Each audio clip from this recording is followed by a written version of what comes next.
Je voudrais dire à Claude ma reconnaissance parce qu'elle anime avec beaucoup de talent, d'engagement, d'enthousiasme le lien entre la France et cette université, et je trouve que c'est un modèle absolument formidable. Je voudrais saluer le professeur Arad, saluer Valérie Offenberg, qui est notre candidate, vous le savez, à l'UMP pour les élections législatives à venir en Israël.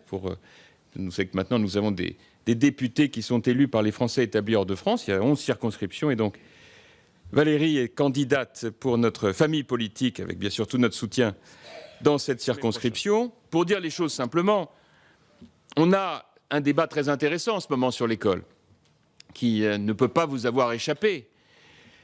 François Hollande nous dit « La réforme de l'école, c'est trop compliqué, je vais donc faire qu'une seule chose, à l'image de tout ce qu'ont toujours proposé les candidats socialistes avant moi, je crée 60 000 postes de fonctionnaires supplémentaires à l'éducation nationale. » Et puis vous avez de l'autre Nicolas Sarkozy, comme ça vous permettra de voir lequel des deux candidats je soutiens, qui nous propose un plan stratégique complet de réforme de l'école française.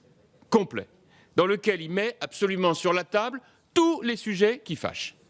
Certes, il y a comme toujours dans ces cas-là une prise de risque.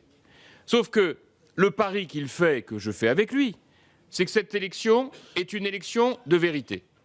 Et que même si les sondages ne sont pas aujourd'hui ce que l'on pourrait espérer qu'ils soient, ça n'a aucune espèce d'importance. Puisque le seul rendez-vous qui compte, c'est que d'ici au 6 mai prochain, on ait amené chaque Français à se poser une question existentielle sur qu'est-ce qu'il veut pour son pays dans les années qui viennent au regard des enjeux de la crise.